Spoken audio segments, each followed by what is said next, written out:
나시린에게서 배울 수 있는 교훈. 나시린으로 지내는 기간 내내 그는 여호와에게 거룩한 사람이다. 민수기 6장 8절. 요점. 나시린의 본을 통해 여호와를 섬길 때 어떻게 자기 희생 정신과 용기를 나타낼 수 있는지 알아보십시오. 1. 역사 전반에 걸쳐 여호와의 숭배자들은 어떤 훌륭한 태도를 나타내 왔습니까? 영세민 형제입니다. 나시린이라는 것은 요즘 표현으로 하면 삭발 단식 투쟁 같은 것으로 보면 비슷할 것입니다.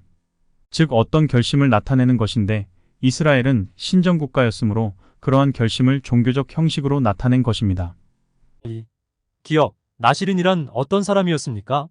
배소냐 자매입니다. 먼저 민수기 6장 1, 2절을 낭독하겠습니다. 여호와께서 모세에게 또 말씀하셨다. 이스라엘 사람들에게 이렇게 알려주어라. 남자나 여자가 여호와 앞에 나시린으로 생활하기로 특별한 서원을 하면 여기서 서원, 즉 결심을 한 것을 행동으로 표시하는 사람을 나시린이라 한 것입니다. 그러므로 나시린 된다는 자체는 그 기간에 무엇을 하겠다든지 또는 이미 주어진 은혜에 감사한다든지 등의 내용과는 별개인 것이며 단지 어떤 결심을 이행하겠다고 나타내는 형식에 불과한 것입니다. 니은. 일부 이스라엘 사람들이 자원하여 나시린 서원을 한 이유는 무엇이었습니까? 불석과 형제입니다. 파수대 본문에는 그가 주를 깊이 사랑하고 주께서 주신 풍성한 축복에 진심으로 감사했기 때문이었을 것이라 추측하지만 그것은 단순히 형식이었기 때문에 그가 결심한 내용이 무엇인지는 그 자체만 보고 판단할 수 없으며 그 기간 동안의 행동이 그가 어떤 결심을 했는가를 알게 할 것입니다. 예를 들면 삼손은 평생 동안 나시린이었는데 그는 그의 생애 동안 주로 블레셋신을 대적함으로써 이스라엘 민족을 이민족의 압제로부터 구출하고 보호하는 역할을 했다는 것을 알 수 있습니다. 그러나 침례자 요한의 경우는 사람들을 주께 돌아오도록 회개시키는 일에 매달렸다는 것을 알 수 있습니다. 그러므로 어떤 사람이 깊은 결정을 내려 행동으로 옮기고자 할 때에 그것을 반드시 이루겠다는 결심을 하느님과의 관계로서 공개적으로 표현하는 것이 나시린인 것입니다. 3. 오늘날 하느님의 백성은 어떤 면에서 나시린과 비슷합니까? 손혜린 자매입니다. 먼저 본문을 낭독하겠습니다. 모세 율법이 그리스도의 법으로 대치되면서 나시린 마련은 사라졌습니다. 하지만 오늘날 여호와의 백성은 나시린처럼 마음과 영혼과 정신과 힘을 다해 그분을 섬기려는 강한 열망을 계속 나타내고 있습니다. 우리는 헌신할 때 그처럼 여호와를 섬기겠다고 기꺼이 서원합니다. 그런 서원과 일치하게 살아가려면 여호와의 뜻에 복종하고 희생을 해야 합니다. 나시린이 어떻게 서원을 지키며 살아갔는지 살펴보면 우리도 어떻게 헌신의 서약에 따라 살아갈 수 있는지 중요한 교훈을 배울 수 있습니다. 그중 몇 가지를 살펴보겠습니다. 그러니까 이 본문 내용에 따르면 그리스도인은 침례 시 그가 나시린이 되는 것과 같은 서약을 했다는 것을 암시하고 있습니다. 따라서 그는 무언가 하느님을 위한 봉사를 해야 한다는 뉘앙스를 풍기고 있습니다. 소제목. 자기 희생 정신을 나타내십시오. 4. 민수기 6장 3, 4절에 따르면 나시린은 어떤 희생을 했습니까? 류용석 형제입니다. 민수기 6장 3, 4절 낭독이 있겠습니다.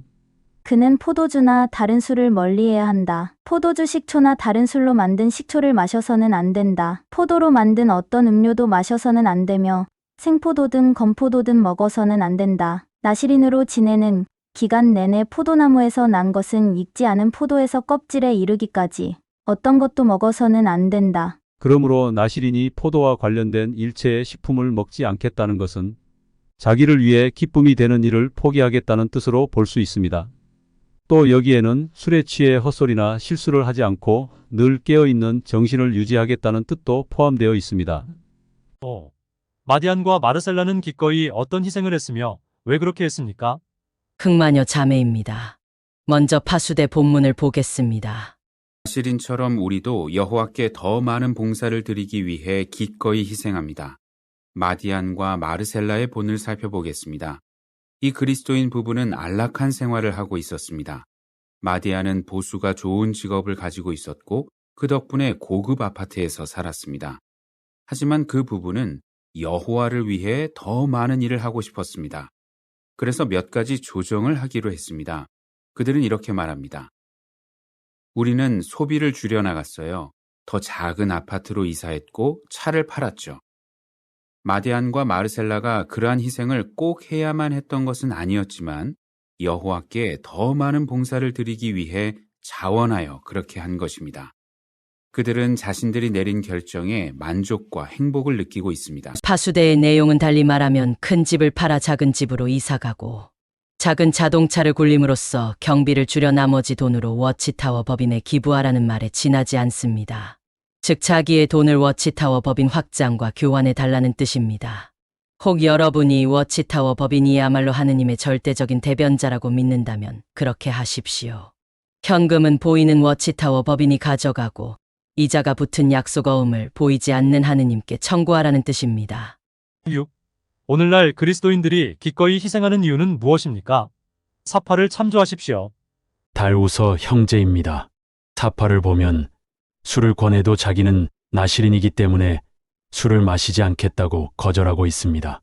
이처럼 워치타워 법인을 위해 직장을 포기하고 자녀 낳는 것도 미루고 낯선 객지로 나아가 워치타워 법인의 영업 활동을 해달라고 합니다. 그러나 우리는 반드시 입다의 서원을 머리에 떠올려야 합니다. 그가 성급하게 서원을 했다가 귀여운 딸을 번제물로 바치지 않으면 안 되었다는 사실, 그리고 그로 인하여 입다는 땅을 치며 후회했을 것이라는 사실을 생각해야 합니다. 자녀 낳기를 미루는 것은 마치 입다가 자신의 딸을 번제물로 바치는 것과 같다는 것을 유념해야 합니다. 많은 사람의 경우 베델에 근무하기 위해서 자녀를 낳지 않다가 세월이 지나 탈증인이 되고서 자녀도 없이 후회하면서 쓸쓸하게 노후를 보내는 사람이 꽤 있다는 사실을 기억하는 것이 좋습니다. 소제목. 주위 사람들과 달라 보이는 것을 두려워하지 마십시오. 7. 나실인이 서원을 지키기가 왜 쉽지 않았을 것입니까? 사파를 참조하십시오. 탈주민 자매입니다. 민수기 6장 5절을 낭독하겠습니다. 나실인으로 서원한 기간 내내 면도칼을 머리에 대서는 안 된다. 여호와 앞에 따로 구별되어 있는 기간이 끝날 때까지 머리카락이 자라게 두어 계속 거룩한 상태에 있어야 한다. 나실인은 머리카락을 자르지 않음으로써 다른 사람들의 눈에 쉽게 띄도록 하는 효과가 있었습니다. 즉, 그가 하나님께 드린 서원을 이행 중이라는 것을 다른 사람에게 알림으로써 그에게 술도 권하지 말고 그가 특이한 행동을 하더라도 이해해달라는 표현을 한 것입니다. 오늘날 삭발 투쟁하는 사람들이 구호를 외치며 어떤 투쟁을 하더라도 그가 삭발한 것을 보고 사람들은 그가 투쟁 중이라는 것을 이해하는 것과 같습니다. 사파 설명에 보면 나실인의 머리카락이 긴 모습을 보고 이스라엘인들이 놀린다고 하는데 그럴 만한 이유가 성서에 있는지 의아합니다. 좀 지나친 추측이 아닌가 합니다. 나실인이라고 놀린다면 그들이 토라의 말씀을 경시하는 이방인들이라는 뜻이기 때문입니다. 8. 베냐민의 경험에서 어떤 점이 격려적입니까? 우공신 형제입니다. 베냐민의 예는 매우 극단적입니다. 왜냐하면 베냐민은 아직 10살 초등생이므로 정치적 중립의 의미도 모르는 상태입니다. 이와 같은 그리스도인이 정치적 중립을 지켜야 한다는 의미를 깨달으려면 적어도 성인이어야 합니다. 그리고 성인이라 하더라도 그가 보편적으로 선하다고 생각하는 열매들을 어느 정도 산출해내는 상태여야 합니다. 말하자면 강도질을 하는 사람이 도둑질을 안 한다고 그가 무슨 의미 있는 계명을 지키거나 선하다고 할 수는 없는 것입니다.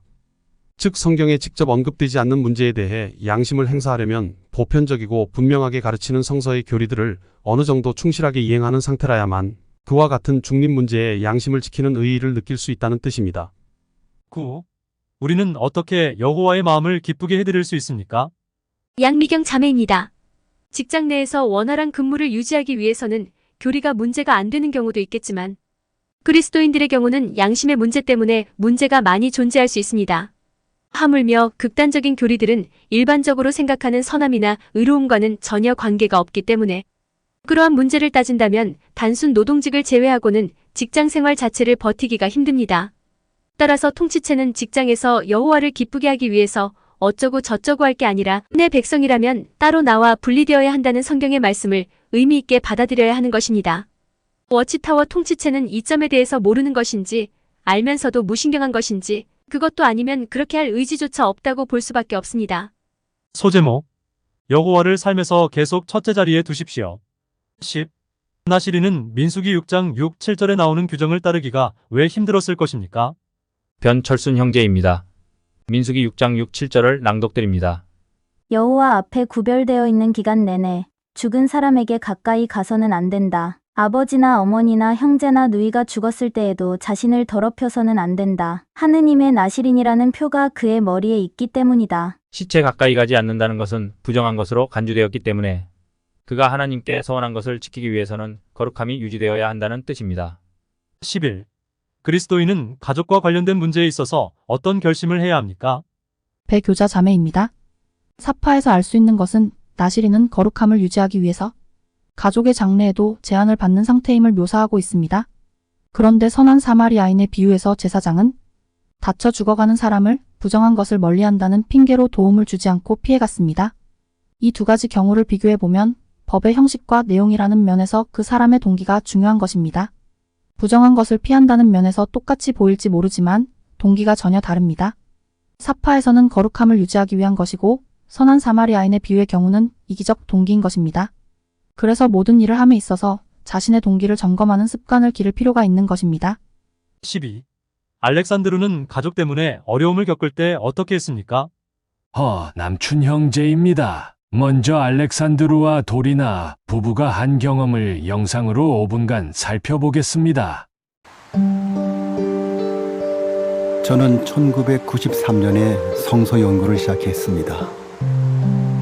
그때 저는 43세였는데 결혼한 지 19년 되었고 두 자녀가 있었습니다.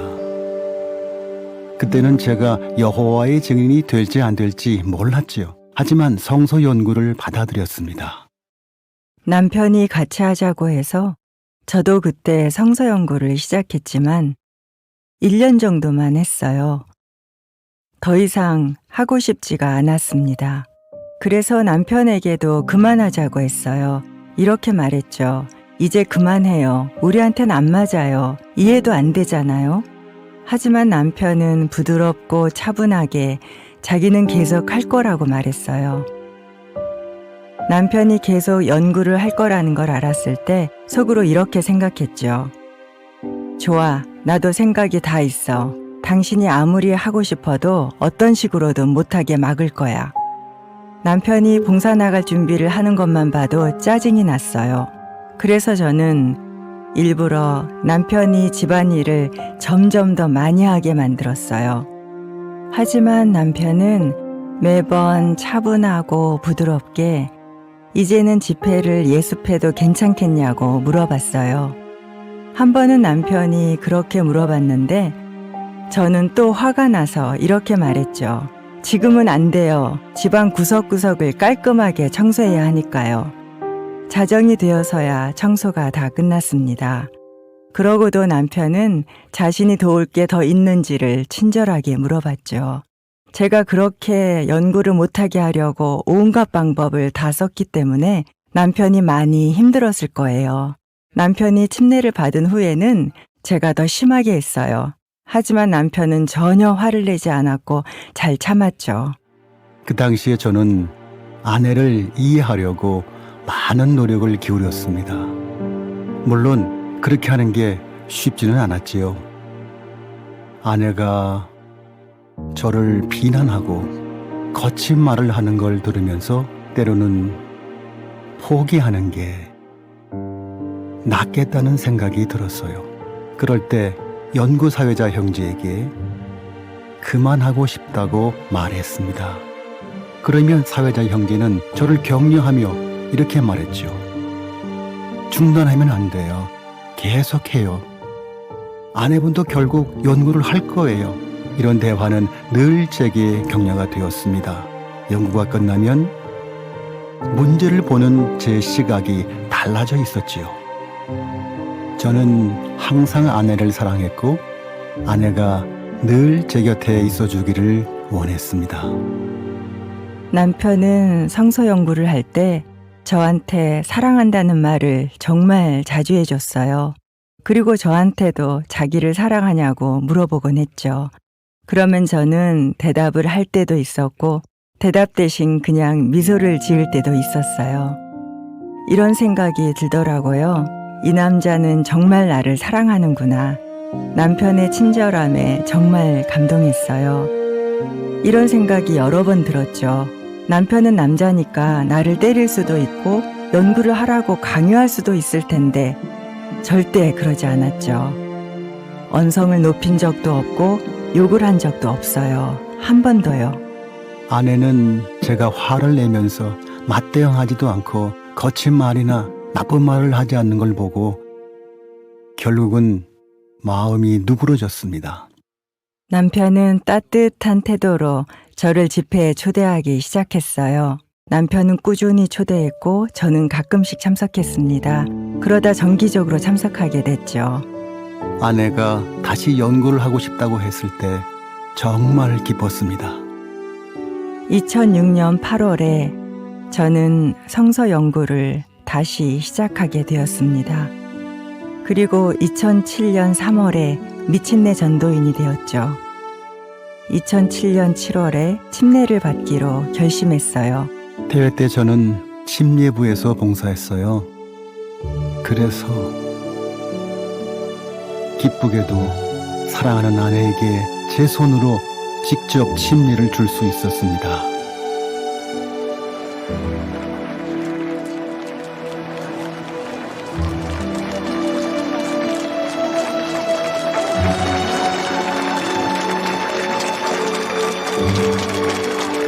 고린도전서 13장 4절의 말씀처럼 사랑은 오래 참고 친절합니다. 오래 참는다는 건 몇 달, 몇 년, 심지어 수십 년이라도 인내하는 것이지요. 누구든 변화할 수 있습니다. 절대 포기하지 마세요. 누구든 변화할 수 있습니다. 절대 포기하지 마십시오라는 알렉산드루가 마지막으로 하는 말이 매우 인상적입니다. 우리는 가능한 많은 사람이 변화될 수 있다는 먼 목표를 세울 수 있습니다. 그것이 예수 그리스도의 목표이며 하느님의 원하시는 바입니다. 그러므로 여호와께서 화를 참았다가 한꺼번에 폭발시켜 아마겟돈으로 많은 인류를 멸망시키리라는 것은 올바른 생각이 아닙니다. 그러나 또한 이것은 죄를 처벌하지 않고 넘어간다는 이야기도 아닙니다. 마침내 선이 악을 정복하는 날은 반드시 오리라는 희망을 가지십시오. 그래서 지금 우리가 할 수 있는 합리적인 방법을 찾고 비용을 계산해 보아야 합니다. 13. 여호와와 가족에게 사랑을 보이려면 어떻게 할 수 있습니까? 손양이 자매입니다. 파수대 본문 낭독으로 대신하겠습니다. 여호와께서는 가정을 창시하셨고 우리가 행복한 가정 생활을 하기를 바라십니다. 우리가 정말로 행복하려면 여호와의 방식을 따라야 합니다. 여호와께서는 당신이 사랑과 존중심을 가지고 가족을 돌보면서 그분을 섬기기 위해 치르는 희생을 소중히 여기십니다. 그 점을 결코 잊지 마십시오. 소제목. 나시린과 같은 태도를 나타내도록 서로 격려하십시오. 14. 특히 누구에게 격려적인 말을 해주기 위해 노력해야 합니까? 한 지붕 형제입니다. 극단적 교리를 지키기 위해 애쓰는 사람보다 보편적 의를 지키기 위해 박해를 받는 사람들이 누군가를 살피고 그를 격려해야 합니다. 이것은 매우 중요한데 극단적 교리는 지키지 못할 수도 있지만 그것이 인간의 좋은 관계를 형성하는데 크게 중요한 역할을 하지 않는 데 비해 보편적 의를 지키는 것은 인간의 관계를 형성하는 데 크게 영향을 주기 때문입니다. 15. 일부 그리스도인들은 전시간 봉사를 하는 사람들을 어떻게 지원합니까? 고선미 자매입니다. 우리는 동료 그리스도인들을 재정적으로 지원할 수 있습니다. 그러나 그 방법이 또한 중요합니다. 돕고자 하는 사람이 사랑의 동기로 그렇게 하려 한다면 그는 가능한 한 은밀히 도우려고 즉 자신을 드러내지 않게 즉 자신에게 다시 보답이 돌아오지 않는 방법을 선택하는 것이 가장 좋습니다. 흔히 나는 어려울 때 도와주었는데 내가 어려울 때 도와주지 않는다는 생각이 들면 걸려 실족하기 때문입니다. 도움을 바라고 도와주는 것은 흡혈박쥐도 그렇게 합니다. 그것은 진정한 의미에서 도움에는 부족하며 상행위보다 나은 정도의 지나지 않습니다. 영상을 보시죠. 왜 흡혈박쥐 이야기냐라고 이야기하실 텐데요. 그 동물학자들이 이 가장 혐오스러운 동물을 왜 호혜적 이타주의의 표본으로 연구를 하는 걸까요? 요즘 뭐 코로나로 인해서 박쥐에 대한 인식도 굉장히 안 좋죠. 그런데 그들끼리만 가지고 있는 생존의 법칙이 있어요. 이 흡혈박쥐는 중남미에 주로 이제 서식하고요. 밤이 되면 민가로 내려와서 그 동물들을 공격하거나 자고 있는 사람에게도 공격을 해서 이 날카로운 앞니로 혈액을 뺏어간다고 합니다. 체온이 주변보다 높은 동물을 대상으로 공격을 하는데요.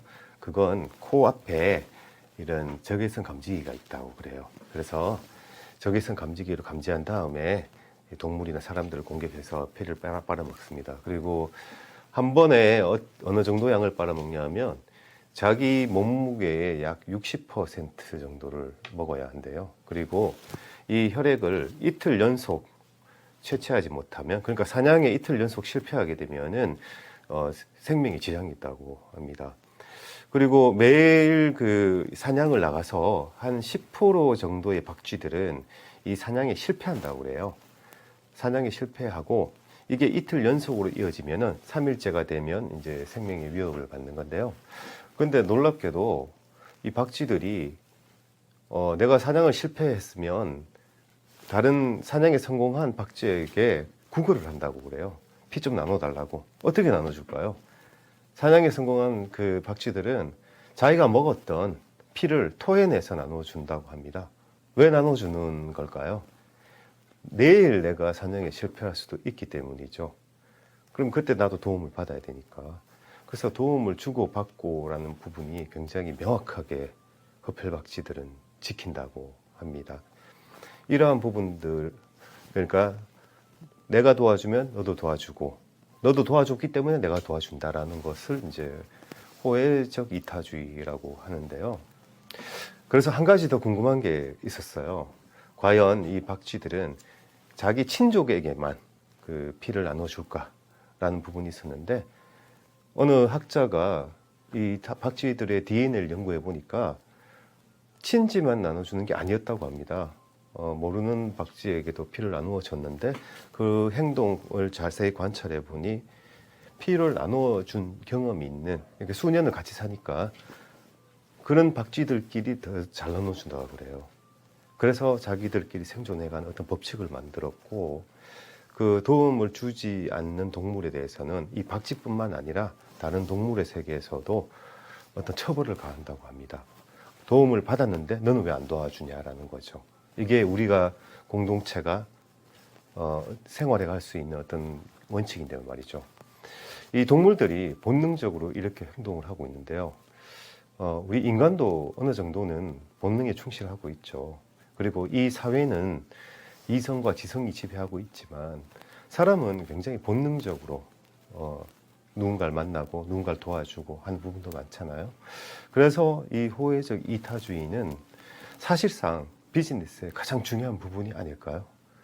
오늘 혐오스러운 동물이었지만 이 흡혈박쥐를 이야기하면서 호혜적 이타주의, 그러니까 내가 도움을 받았다면 나도 도움을 줘야 된다. 그것이 우리가 같이 생존해가는 방식이다. 라는 걸 주제로 한번 이야기 나누어 봤습니다. 16. 나시린 마련에서 무엇을 배울 수 있습니까? 파수대 형제입니다. 분명 우리는 고대에 자원하여 나시린으로 생활한 사람들의 훌륭한 본으로부터 많은 것을 배울 수 있습니다. 하지만 나시린 마련은 하늘에 계신 우리의 아버지 여호와에 대해서도 중요한 점을 알려줍니다. 그분은 우리가 진심으로 그분을 기쁘게 해드리고 싶어 한다는 것과 헌신의 서약에 따라 살기 위해 기꺼이 희생하려고 한다는 점을 확신하십니다. 그분은 우리가 자원하여 그분께 사랑을 표현할 기회를 주심으로 우리를 존중해 주십니다. 또한 그 마련은 우리가 여호와를 섬기기 위해 치르는 희생을 그분이 눈여겨보고 소중히 여기신다는 것을 보여줍니다. 그러므로 여호와를 계속 섬기면서 우리가 가진 가장 좋은 것을 그분께 기꺼이 드리겠다고 결심하십시오. 전체 복습 질문입니다. 어떻게 대답하시겠습니까? 1. 자원하여 나시린이 된 사람들은 어떻게 자기 희생 정신과 용기를 나타냈습니까? 최종수 형제입니다. 나시린이 되었다는 사실 자체는 하나의 공식적인 표명입니다. 그 내용은 하느님께 드리는 진정한 감사일 수도 있고 어떤 희생적인 봉사를 하겠다는 서약일 수도 있습니다. 그러므로 나시린 자체에 큰 의미가 있는 것이 아니라 하나님께 서원한 것을 지켜나가는데 의의가 있는 것입니다. 2. 오늘날 나시린과 같은 태도를 나타내도록 어떻게 서로를 격려할 수 있습니까? 차찻잔 자매입니다. 그리스도인들은 침례 시에 예수의 피를 마음에 뿌리고 하느님께 나시린이 되겠다고 서약한 것이며 따라서 이러한 서약은 충분히 심사숙고하여 이루어져야 하는 것이며 또한 동료나 이웃과 사랑의 공동 식사를 통하여 예수 그리스도의 사랑의 정신을 되새김으로써 나시린의 신부님을 항상 숙고해야 하는 것입니다. 3. 나시린 마련에서 알 수 있듯이 여호와께서는 자신의 숭배자들에 대해 어떤 확신을 가지고 계십니까? 예, 바른 형제입니다. 하느님께서는 이 사회를 점진적으로 진화시켜 유토피아를 이루게 할 뜻과 목적을 가지고 계십니다. 그러한 자신의 뜻과 목적을 이룰 수 있는 도구로서 진실한 그리스도인을 도구로 사용하십니다. 따라서 그리스도인은 인생의 중요한 목표가 하느님의 뜻을 실현시키는 도구가 되어야 한다는 사명감을 가져야 하는 것입니다. 단순히 어떤 조직이나 훌륭하게 보이는 사람의 지시에 의해 수동적 입장을 가지는 것이 아니라 능동적으로 그렇게 해야 합니다. 그러한 그리스도인들로 이루어진 집단이 결국 자연의 선택을 받아 하느님의 아들들로 진화될 것입니다. 즉, 제8일에 호모데우스가 나타나게 될 것입니다. 유익한 파수대 비평이 벌써 마무리 시간이 되었습니다. 다음 주 시간을 기다리면서 오늘은 이로써 작별 인사를 드립니다.